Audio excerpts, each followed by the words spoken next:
স্টেজে ওঠার আগে একজন বলতে হুজুর গজল গাবেন, গজলের সাথে ওয়াজের সম্পর্ক নেই, গানের সাথে ওয়াজের সম্পর্ক নেই। আর বর্তমান অধিকাংশ ওয়াজের ময়দান রাজনৈতিক ময়দান হয়ে গেছে, দলীয় ময়দান। এটাও কিন্তু বিবেচনা, ফ্যাসিস্ট সরকার গেছে এই জন্য যে গোটা ময়দানটাই গরম করতে হবে, এটা আবার ঠিক না। হিদায়াতিমূলক আলোচনা করতে হবে।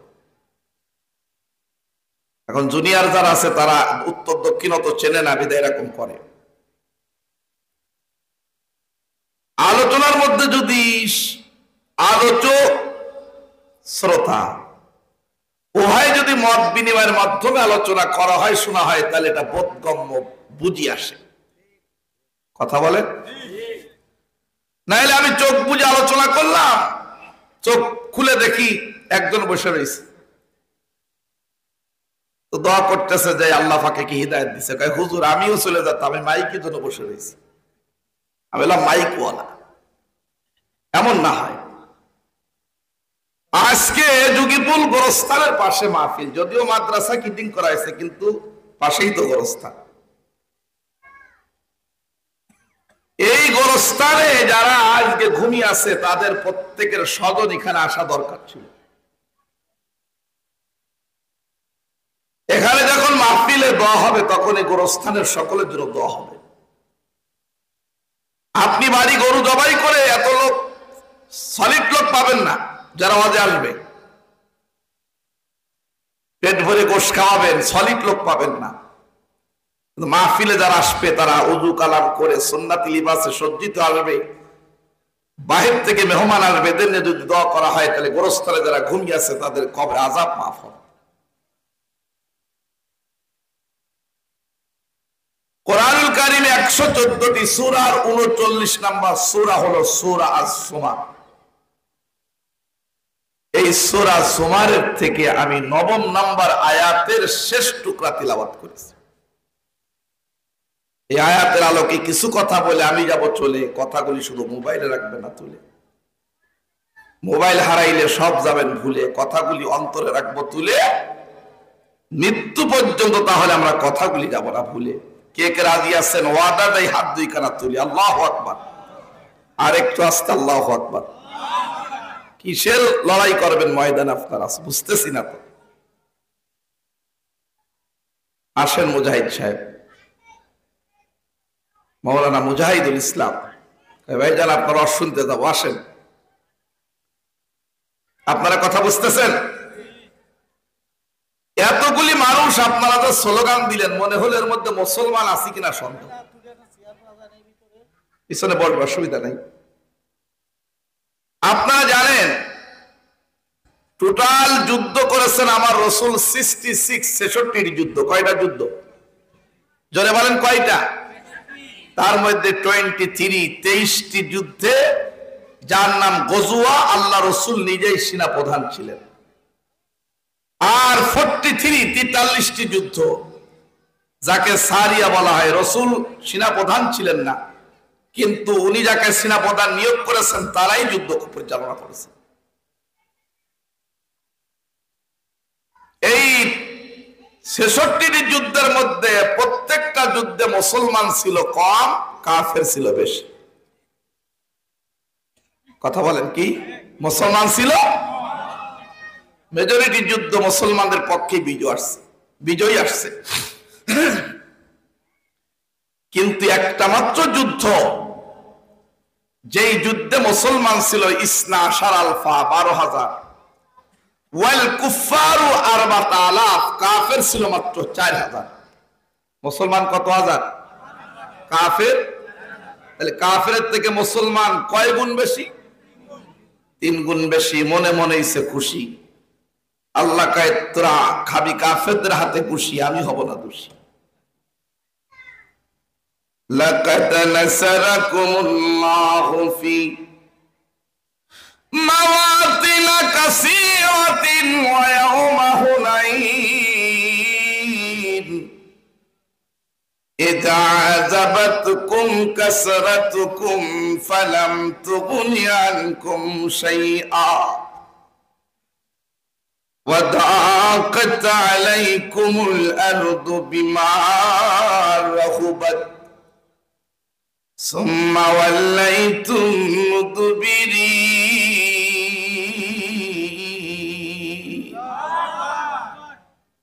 আল্লাহু আকবার জোরে হচ্ছে না, এইজন্য আয়াত পড়তেছি কেন দেখেন।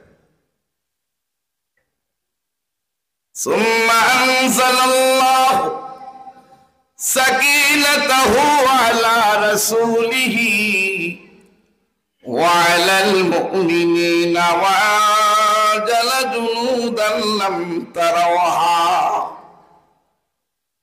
وعذب الذين كفروا وذلك جزاء الكافرين।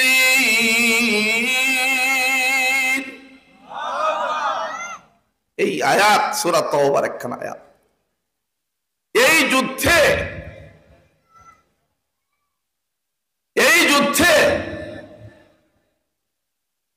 হুনাইনের যুদ্ধে 12,000 মুসলমান একসাথে নেমে গেল 4,000-এর বিরুদ্ধে। অথচ বদরের যুদ্ধে আল্লাহ বলেছে ইয়াকুম মিনকুম ইশরুনা সাবিরুন ইয়াগলিবু মিয়াতাইন। কথা বলিস না, দাবর দাবর না দিলে ঠান্ডা হয় না। 200 উট এবং ঘোড়াধারী অস্ত্রধারী কাফের বিপক্ষে মুসলমান নামছে খালি হাতে মাত্র 20 জন। কয়জন? কাফের কয়জন? 200। 700 ঘোড়া, 200 উট তাদের, 300 উট। মুসলমানে মাত্র 313 জন, 2টো ঘোড়া আর কিছু ছিল। সেখানেও তারা বিজয়ী হয়েছে।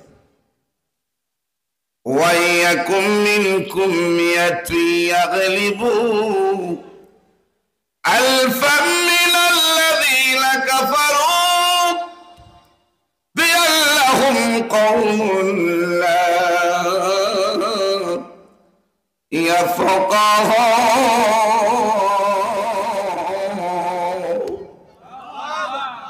আল্লাহ বলে মুসলমান নামায় দাও 100, 313, 213 হেডকোয়ার্টারে ভরো, ওদেরকে রিজার্ভ বাহিনী হিসাবে ধরো, 100 বের করো, 1000 কাফেরদেরকে ধরো আর কায়দা মতো মারো। 100 নেমে 1000-কে অ্যারেস্ট করছে। সুবহানাল্লাহ। আর হুনাইনের যুদ্ধে নামছে কত? 12,000 কাফের। কয় হাজার কাফেরের এগেইনস্ট? একটু জনবল। এক থেকে বুঝতে হবে, এর থেকে বুঝতে হবে ক্ষমতায় পেয়ে বেশি মারামারি করলে মসনদে টিকে থাকা যায় না। তাই যেই হোক, কথা হিট হয়ে যাচ্ছে। আমি 3 দিন প্রচন্ড অসুস্থ।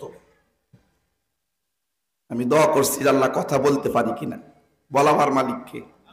সায়েন্স, প্রযুক্তি, বিজ্ঞান, নাসা গবেষণা করে মঙ্গল গ্রহে যাওয়ার চেষ্টা করছে। দুনিয়ার থেকে 8 কোটি মাইল দূরে হলো মঙ্গল গ্রহ, সেখানে যাওয়ার চেষ্টা করতেছে।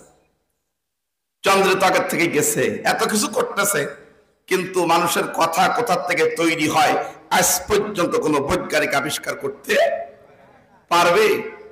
অতীতে পারছে, বর্তমান, ফিউচারে পারবে না। তাহলে ক্ষমতা কার? এবার বাবা ভালো করে বোঝেন। 12,000 ফেরেশতা মুসলমান 4,000-এর বিরুদ্ধে যখন নেমে গেল আমার আল্লাহ, 4,000 কাফেরদের জন্য অনুরণ কৌশল সবল করে দিল। 12,000 মুসলমানদেরকে একটু ভীতি সন্ত্রস্ততা তাদের অন্তরে এসে গেল। আমার নবীর মতো প্রেমের নবী উম্মতের কান্ডারিকে রেখে আবু বকর, ওমর, ওসমান, আলীর মতো 100 সাহাবী বাদে 11,900 সাহাবা, তারা এক দৌড়ে যাইয়া 12 কিলোমিটার মক্কায় নিজ মাতৃভূমিতে যে তারা পলায়ন করল। এক দৌড়ে কত দূরে গেছে? 12 কিলোমিটার। নাহবা সামানিয়াতা আমিয়াল। সামানুন মানে 8 মাইলের বহু বচন আমিয়াল। মাইল তথা 12 কিলোমিটার দূরে চলে গেছে। এর ভিতরে পিছনে তাকাবার সময় পাই নাই, ভয়। আমার রাসূল ছিলেন উটের পরে বসা, যে উটের পরে রহমত আলম বসা ছিলেন, উটের দড়ি লাগাম ধরে দাঁড়িয়েছিলেন তার চাচা আব্বাস রাদিয়াল্লাহু তাআলা। কি সরে বলেন, কে? আব্বাস। কে? আমার রাসূলের চাচা। আমার নবীর বাপ চাচারা 13 ভাই ছিলেন, তার মধ্যে একজন আব্বাস রাদিয়াল্লাহু তাআলা। আমার নবী বললেন, চাচা ডাক দাও। আব্বাস ডাক দিছি, ইয়া ইবাদাল্লাহ, ইয়া আসহাবাশ শাজার। গর্দান ফিরে আব্বাস যখন ডাক দিছে, রে বাবা, একজনের হুঙ্কার আমাকে বলে, হুজুর আমার আপনার স্পিকিং পাওয়ার বড় বেশি। কয়েকদিন আগে সগর দেখ মাহফিলে গেছি, বলে হুজুর আপনি মাইক ছিড়ানো, মাইকের আওয়াজটা কমাই দিতে হবে। দেখছেন যত বড় চিৎকার করি না কেন, কয় মিল যাবে, কয় কিলো যাবে, গোরস্থানের উপর যাবে। আব্বাসের কণ্ঠের আওয়াজ, আমার আল্লাহ 12 কিলোমিটার তথা 8 মাইল দূরে এমন ভাবে পৌঁছা দিছে, 12,000 সাহাবা সবার কানে আওয়াজ পৌঁছায়া গেছে। জোরে কর নারায়ে তাকবীর। তাদের ইমানি শক্তি কেমন ছিল? আর আমরা বলে আমরা মুসলমান, কেইসা মুসলমান? গরু খাইলেই মুসলমান হওয়া যায়?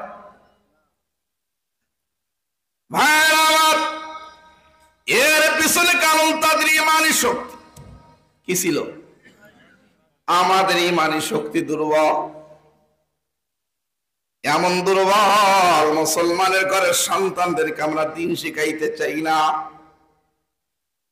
পাত্র মাদ্রাসার মুদির প্রিন্সিপাল আমার বন্ধু ভার মাওলানা হাফেজ মুফতি আব্দুল মজিদ সাহেব বলছে, হুজুর আপনি ইলমে দ্বীনের ফজিলত সম্পর্কে বয়ান করবেন, এই জন্য আমি সূরা জুমারের 9 নম্বর আয়াতের শেষ টুকরা খুঁজে নিছি।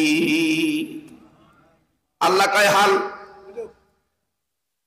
ইয়াস্তাবিল্লাযিনা ওয়াল্লাযিনা ইয়ালামুন, যারা জানে আর যারা জানে না, হাল ইয়াস্তাবি, তারা কি কখনো সমান হতে পারে? জোরে বলেন, যারা জানে, হাল ইয়াস্তাবিল্লাযিনা ইয়ালামুন ওয়াল্লাযিনা লা ইয়ালামুন, যারা জানে আর যারা জানে না, এরা কি সমান? জোরে বলেন, কখনো নয়।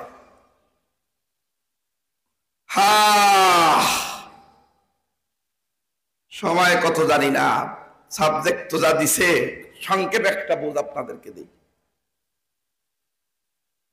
গোটা বিশ্বে, সারা পৃথিবীতে যেখানে মুসলমান আছে সেখানে দ্বীনি প্রতিষ্ঠান, মাদ্রাসা আছে। সুবহানাল্লাহ কবেন না? আসতে বলেন একবার সুবহানাল্লাহ বলে লাভ কি বলেন তো দেখি। আসমান আর জমিন, এই গোটা পৃথিবী 20 কোটি বর্গ মাইল। কয় কোটি বর্গ মাইল? এটা একটা গ্রহ। এই জাতীয় 8টা গ্রহ, কিছু উপগ্রহ, চন্দ্র একটা উপগ্রহ, কিছু ধূমকেতু, আরেকটা পৃথিবী আছে যার নাম সৌরজগৎ। সৌরজগতের তুলনায় পৃথিবীটা একটা বালুকে কোটি কোটি ভাগ করলে যতটুকু, তার থেকে ছোট। সুবহানাল্লাহ বলে। আল্লাহ যদি আমাকে কখনো সুযোগ দেয় সেদিন আলোচনা করব, কিন্তু আসলে প্রোগ্রাম সব দূরে। দোস্ত হয় আমার, এই 20 কোটি বর্গ মাইল পৃথিবী, এর যেখানে মুসলমান আছে সেখানে কি আছে? মাদ্রাসা আছে। এই গোটা পৃথিবী ব্যাপী 2 ধরনের শিক্ষানীতি তাহলে চালু আছে। একটা হলো জাগতিক শিক্ষা, যেটাকে জেনারেল শিক্ষা বলা হয়, ইংরেজি শিক্ষা। আর একটা শিক্ষা হলো ইলমে ওয়াহির শিক্ষা, দ্বীনি শিক্ষা। কয়টা? একটা হলো জাগতিক শিক্ষা, আরেকটা কি? ইলমে ওয়াহির শিক্ষা। জাগতিক শিক্ষা দ্বারা একটা মানুষ দামি হতে যেমন দেরি হয়, আর একবার ওই মানুষটা দামি হওয়ার পরে তার ইজ্জত ক্ষণস্থায়ী হয়। দেখেন না আমাদের দেশে বিসিএস করে এসপি তে ঢুকে আইজিপি হয়ে এখন জেলখানায় ঢুকতেছে। কথা বলেন। একজন মানুষ জাগতিক শিক্ষা দ্বারা দামি হতে দেরি হয়। যেমন মনে করেন আমাদের দেশে প্রাইমারি স্কুল হলো kindergarten, KG school, primary, high school, college, university, এই জাতীয় প্রতিষ্ঠানে জাগতিক শিক্ষা দেওয়া হয়। আপনার একটা ছেলে বা মেয়ে, আপনি জাগতিক শিক্ষা দেওয়ার জন্য প্রাইমারি স্কুলে ভর্তি করলেন, ক্লাস 3 পর্যন্ত যাইতে তার মিনিমাম 5 বছর লাগে। বেবি, কেজি 1, 2, 3, কয় বছর? জোরে কথা বলেন। 5 বছর এই ছেলেটা পড়ানোর পরে যদি আপনি পড়ানো বন্ধ করে দেন, এই ছেলেটা কি আশেপাশে যোগপুল ইউনিয়নের কোন একটা ব্যাংকে বা ফুলবাড়িঘাট কোন একটা ব্যাংকের ম্যানেজমেন্টের দায়িত্বে যেতে পারবে? কথা কন। স্কুলের টিচার হতে পারবে? আমি তো বলি গোরস্থানের দারোয়ানও তারা নেবে না, কারণ চাকরি অ্যাপ্লাই করতে গেলে মিনিমাম 8 পাস লাগবে। এখন তো এসএসসি নিচে কোনো চাকরি নেই। তাহলে সময় গেল 5 বছর, এদিকে কি হলো? জিরো, কিচ্ছু হলো না। ওর দ্বারাই কোনো আশা করা যায় না একটা ব্যাটারি চালিত অটো ট্রাফিক সিগন্যাল বুঝে শুনে সে চালাতে পারবে না। ভলেন্টিয়াররা চতুর্দিকে আওয়াজ বন্ধ করতে হবে। হ্যাঁ, পক্ষান্তরে বাবা একটা ছেলে বা মেয়ে, আপনি বাড়ির থেকে একটি বিছানা চাদর, একটি খাতা, একটা বালিশ, একটা বেড তৈরি করে ছেলেটাকে মাদ্রাসায় দেবেন মনে করে ঘর থেকে বের করলেন। বেড নিয়ে আপনি বাবা সন্তানকে বাড়ির উঠানে নামলেন। কয়দিন লাগলো? কয়দিন লাগে? শুধু বেড টেড আপনার স্ত্রী গুছাই দিল, আপনি মাথায় নিয়ে নামলেন। আমার আল্লাহ রাসূল বলে, মান সালাকা তারিকা ইয়ালতামিসু ফিল মা সাহালাল্লাহু লাহু তারিকান ইলাল জান্নাহ। কতগুলো হাদিস শোনাবো, কারণ আমি আপনাদের দোয়ায় বুখারী শরীফ আমি পড়াই। সুবহানাল্লাহ বলে, অনেকে জানে না। এরপরের কিতাব হলো মুসলিম শরীফ। মুসলিম শরীফ আমি পড়াই। ঢাকাতে আমি এক মাদ্রাসায় বুখারী আউয়াল পড়াই, দারুল মুকাররম খালিশপুরে মুসলিম সানি পড়াই। শুধু তাই না, আপনাদের দোয়া আছে। দাওরার পরে যে ইফতাহ, যে মুফতি করা হয়, এই মুফতির সবথেকে যে পাওয়ারফুল কিতাব ফতোয়ায়ে শামি, সেটাও আমি পড়াই। সুবহানাল্লাহ। কতগুলো হাদিস শোনাবো, অহংকার করতেছেন একটু বললাম। মান সালাকা তারিকা ইয়ালতামিসু ফিল মা সাহালাল্লাহু লাহু তারিকাল জান্নাহ। যেই সন্তান ইলমে দ্বীন শিক্ষা করার জন্য ঘর থেকে বের হয়, আমার মালিক বলে, বান্দা ওই সন্তানের জন্য জান্নাতের রাস্তা আল্লাহ সুগম সহজ করে দেয়। জান্নাতের দরজা ওপেন হচ্ছে আপনার জন্য। 5 বছরে জিরো, আর 1 ঘন্টা মানে 1-2 মিনিটের জন্য সে হয়ে গেলেন হিরো। এরপরে ছেলেটা নিয়ে মাদ্রাসায় গেলেন, একটা ফর্ম ক্রয় করলেন, ছেলের অ্যাড্রেস লিখে প্রিন্সিপাল সাহেব মহাশয়ের কাছে সই নিয়া, এখন আপনি অফিস ঘর ত্যাগ করতে পারেন নাই। মোতায়েম বলল, বাবা তুমি যাও, তোমার বাবা থাকুক মক্তবে নুরানি সেকশনে যাও, যাইয়া কারি সাহেবের দর্শে বসে যাও, ক্লাসে বসে যাও। আপনি মাদ্রাসায় থাকতে থাকতে ছেলেটা যাইয়া শিক্ষকের সঙ্গে কণ্ঠ মেলায় পড়তেছে, বলেন বিসমিল্লাহির রহমানির রহিম।